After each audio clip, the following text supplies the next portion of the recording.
بسم اللہ الرحمن الرحیم۔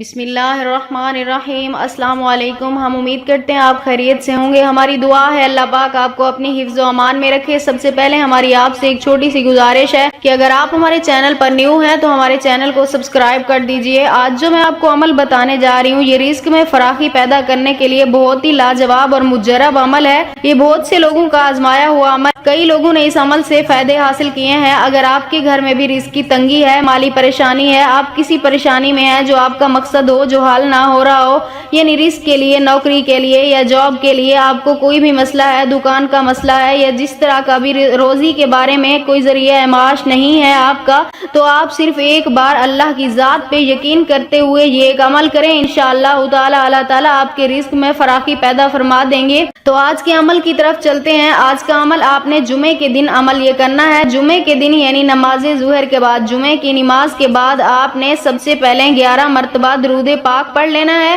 11 مرتبہ درود پاک پڑھ لینا ہے۔ اس کے بعد آپ نے کلمہ طیبہ جو ہم پڑھتے ہیں، لا الہ الا اللہ محمد الرسول اللہ، یہ کلمہ آپ نے 100 مرتبہ پڑھنا ہے۔ کلمہ طیبہ 100 مرتبہ آپ نے پڑھنا ہے اپنے مقصد کو ذہن میں رکھ کر۔ اس کے بعد آپ نے پھر 11 مرتبہ درود پاک پڑھنا ہے۔ اس کے بعد آپ نے اپنے مقصد کے لیے دعا کرنی ہے، اور اس عمل کے بعد آپ نے جو بھی آپ کو ہو، آپ کے پاس ہوں، جتنا بھی آپ اتنا تھوڑا سا صدقہ ضرور دے دیں۔ انشاءاللہ تعالی جب آپ صدقہ دیں گے تو اللہ تعالی آپ کو اس سے دگنا واپس فرمائیں گے، آپ کے اوپر رزق کے دروازے کھول دیے جائیں گے انشاءاللہ تعالی۔ اگر آپ بھی یہ عمل کرنا چاہتے ہیں اپنے رزق میں فراخی کے لیے، اپنی تنگ دستی کو دور کرنے کے لیے، تو ہمیں اپنا نام کمنٹس میں لکھ دیں، ہم آپ کو اس عمل کی اجازت دیں گے۔ ہم امید کرتے ہیں ہماری آج کی ویڈیو آپ کو اچھی لگی ہوگی۔ اگر ہماری ویڈیو اچھی لگے تو اسے لائک شیئر ضرور کیجیے گا اور ہمارے چینل کو سبسکرائب کر دیجیے گا۔ پھر ملتے ہیں کسی نئے عمل کے ساتھ، تب تک کے لیے اللہ حافظ۔